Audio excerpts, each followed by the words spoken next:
Guardians contra a Ganância.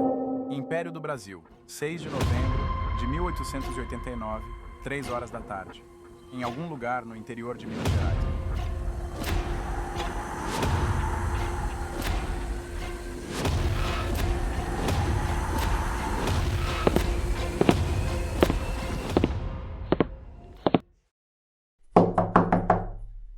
A porta está aberta. Pode entrar. O soldado que acabou de entrar no escritório de seu superior está com uma expressão de preocupação estampada em seu rosto. O soldado relatara a seu superior que em uma de suas investigações periódicas, ele ouviu dos republicanos paulistas que, principalmente do professor Joaquim de Medeiros Albuquerque, que uma revolução logo iria se deflagrar na capital do Rio de Janeiro. O coronel ficou em silêncio por alguns instantes, assimilando a grave notícia que acabou de ouvir. Ao término de assimilar tudo, o coronel passa algumas instruções ao soldado. Soldado, continue sua investigação sobre esse assunto, mesmo que seja só um rumor. Não devo ser omisso, já que virou moda pelo mundo ter revoluções. Me mantenha sempre informado de tudo o que você descobrir. Você já pode ir. O soldado presta continência ao coronel e vai em direção à saída, mas o coronel lhe dá mais uma ordem. Mais uma coisa, soldado. Avise aos patronos para tirarem o pó de seus uniformes de batalha e ficarem de prontidão caso eu peça suas convocações. Espero não ter que chegar a isso. O soldado saiu do escritório do coronel caminhando. Enquanto ele caminhava, ele pensou para si mesmo. Apesar de ter trabalhado com o coronel por muito tempo, ainda não me acostumei com sua aparência. Aquela máscara me deixa arrepiado. Enquanto isso, nesta mesma data, na capital imperial, em uma reunião secreta organizada às 11 da noite, reuniram-se na casa de Benjamin Constant um pequeno grupo de oficiais para falarem dos preparativos de sua sonhada revolução. Confiantes, os presentes armaram planos para estocar armamentos e munições, para no dia propício agitarem os ânimos dos quartéis em prol da derrubada do imperador. Contudo, fora essas conspirações, um dos pontos mais interessantes desta reunião se deu quando Constante indagou sobre o que deveria ser feito com o imperador, uma vez que ele fosse derrubado. Inicialmente, como opção mais convencional, foi proposto o exílio do monarca, que caso resistisse, deveria ser fuzilado, como proposto pelo alferes Joaquim Inácio Batista Cardoso, o avô de Fernando Henrique Cardoso. Porém, apesar de todos os seus planos, conspirações e perfidias, tanto os conspiradores militares quanto os civis, como o gaúcho Júlio Prates, que incitava abertamente os militares contra o Império, no jornal A Federação, pois naquele tempo havia liberdade de imprensa, sabia que um bando de militares de baixa patente, uma corja de intelectuais desconhecidos pelo povo, não teria condição sequer de tomar um quartel, quanto mais derrubar o Império. O golpe necessitava de uma figura popular que tivesse autoridade o suficiente para movimentar tropas, mais precisamente um oficial general de renome. Porém, praticamente nenhum general com um pingo de dignidade estaria disposto a se lançar nessa aventura golpista. Mas para a sorte dos conspiradores, eles encontraram um traidor disposto a escutá-los, o Marechal Deodoro da Fonseca. Deodoro, um veterano da Guerra do Paraguai, foi um guerreiro valoroso ao longo de sua carreira, mas agora, em novembro de 1889, na presidência do recém-fundado Clube Militar, já um antro de conspirações, era a sombra pútrida do que tinha sido no passado. Adoentado, fraco e consumido por arteriosclerose, o velho homem não tinha condições de sequer se vestir sozinho. Então, quando os conspiradores foram até a sua casa no 11 de novembro, seu sentimento de confiança em derrubar o Império sumiu. Ali, Benjamin Constant, Quintinho Bocaiúva, Rui Barbosa e o almirante Eduardo Van den Kamp, bem como outras figuras menos proeminentes, viram Deodoro jogado em um sofá, coberto por um roupão quase sem condições para respirar.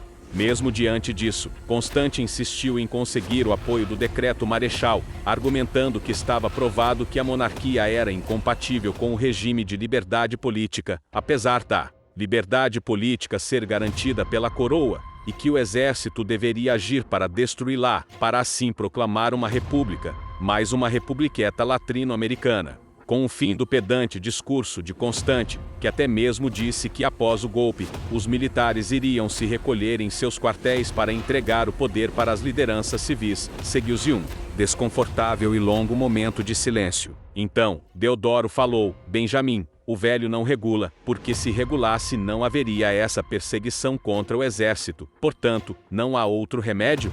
Leve a breca à monarquia? Benjamim e eu cuidaremos da ação militar. O senhor Quentinho e seus amigos organizem o resto. Com isso, tinha-se iniciado a contagem regressiva para o derradeiro fim da monarquia. Porém, em uma daquelas fortuitas peripécias do destino, 3 dias após essa reunião,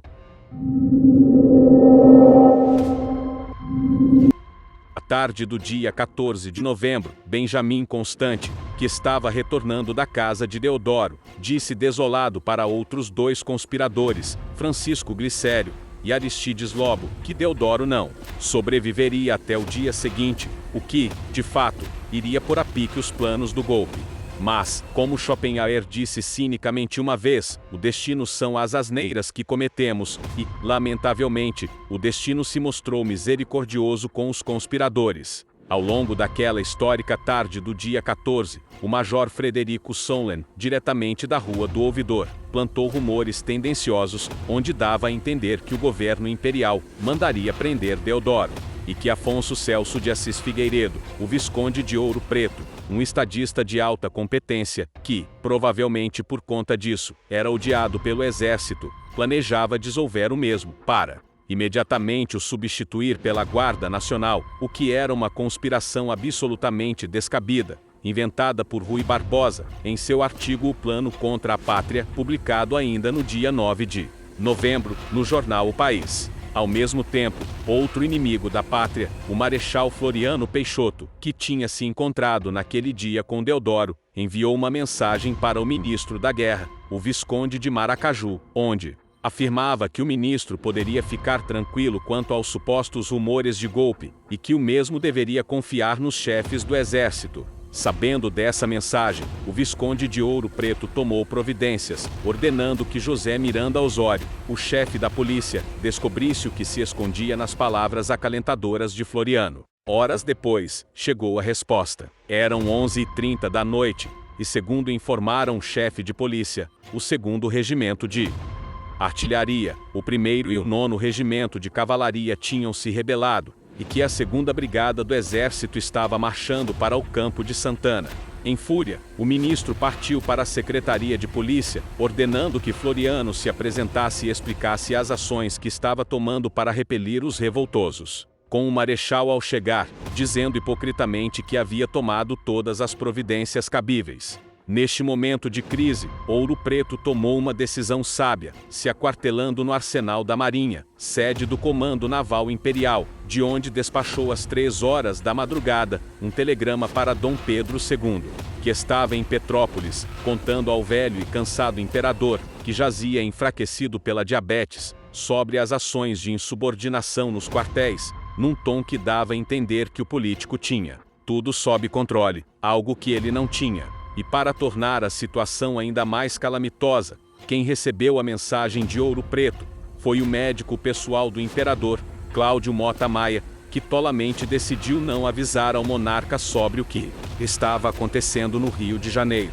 Já na capital imperial, na madrugada de 15 de novembro, a quase 70 quilômetros de distância do imperador, Deodoro e sua mulher, Maria Cecília, discutiam acaloradamente, pois o marechal, que nem conseguia se levantar sozinho da cama, desejava se juntar às tropas revoltosas. Tudo dava a entender que ele não participaria do golpe, mas em uma conversa derradeira, o casal decidiu que o médico, Colons Grons, era quem chancelaria a participação do velho militar no golpe. Um soldado foi enviado naquela madrugada para chamar o médico, que morava na Rua dos Orives, mas inacreditavelmente, o soldado foi procurar o médico na Rua da Quitanda. Ao passo que, quando o incompetente militar o encontrou, Deodoro já tinha decidido por si mesmo ir até as tropas. Partindo de charrete, Deodoro encontrou as tropas rebeldes na Rua Senador Eusébio, lideradas por Benjamim Constante e João Silva Tales. Junto com eles, ainda na charrete, Deodoro e os golpistas chegaram ao campo de Santana, e ali, no momento digno do acordo feito entre Fausto e Mefistófeles, Deodoro se transfigurou, montando em um cavalo do 1º Regimento de Cavalaria, o Baio N6. O Marechal bradava ordens para os homens, como em seus tempos no Paraguai. Começou a organizar seus 600 homens e 16 canhões, todos apontados para o Ministério de Ouro Preto, que tinha para defender a sua posição.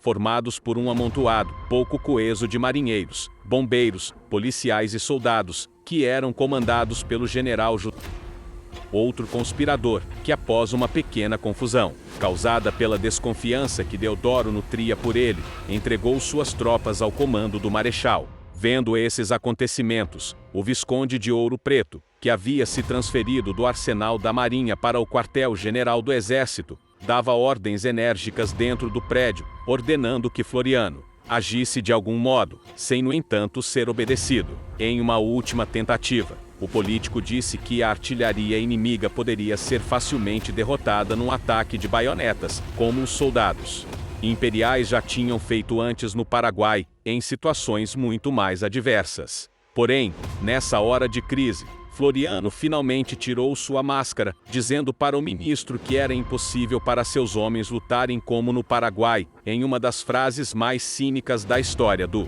Brasil. Ele disse lá: nós tínhamos inimigos pela frente, aqui, somos todos brasileiros. O ministro estava sozinho. Às 9 da manhã, já com a situação extremamente favorável à sua frente, Deodoro deu as ordens para que os portões fossem abertos, e que um ultimato fosse enviado a Ouro Preto, para que ele se rendesse. Mas, neste momento, sem esperar uma resposta do ministro, Deodoro adentrou no salão ministerial, e ali, perante Ouro Preto, iniciou um dos pronunciamentos mais levianos e mesquinhos da centenária história dessa nação, onde justificava suas ações de traição por conta de supostas injustiças e ofensas cometidas contra os militares do exército, que, segundo o mesmo, eram humilhadas por políticos, que só buscavam seus interesses pessoais. E para finalizar, em um último gesto de torpeza e leviandade, falou em uma ocasião em que supostamente lutou por 3 dias e 3 noites na Guerra do Paraguai, um tipo de sacrifício que ele não considerava que nenhum político como Ouro Preto pudesse compreender.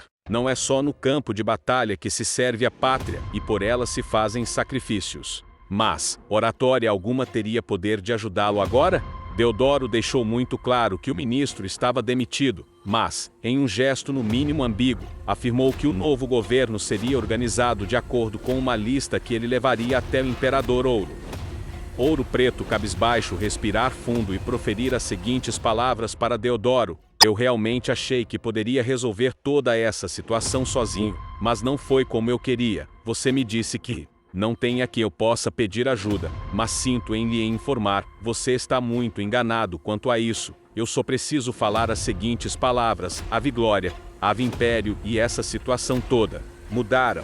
Eu te peço pela última vez, Marechal Deodoro da Fonseca, deixe essa loucura de lado, e se entregue o que você me diz. O Marechal Deodoro começa a rir e falar para Ouro Preto: pare de delirar, Ouro Preto, não tem ninguém que possa te ajudar. É tarde demais para voltar atrás agora, não tem volta. O Marechal manda seus soldados levarem Ouro Preto para a cela. Antes dos guardas chegarem perto de Ouro Preto, se move ficando de lado para a entrada do salão ministerial. Ouro Preto respirar fundo mais uma vez e solta as seguintes palavras: sua decisão será sua. Ruína e a desta nação, farei o que for preciso para que isso não aconteça. Ave Glória, Ave Império, impeça esse louco e seus cúmplices de levar esta nação à ruína. O salão ministerial começa a tremer. Marechal Deodoro e seus soldados ficam espantados com o que está acontecendo. Uma passagem secreta na parede ao lado de Ouro Preto começa a se abrir. Todos no local ficam olhando para a abertura total da passagem. De dentro da passagem, conseguir-se ouvir passos vindo em direção ao salão ministerial. Deodoro dá a ordem de seus soldados mirarem suas armas em direção à passagem. Cada vez mais os passos ficam altos. A aproximação ao salão ministerial. Da escuridão da passagem sai 5 pessoas usando sobretudo militar preto e máscaras de dragão, jacaré, cobra, onça e arpia, que cobre totalmente seus rostos.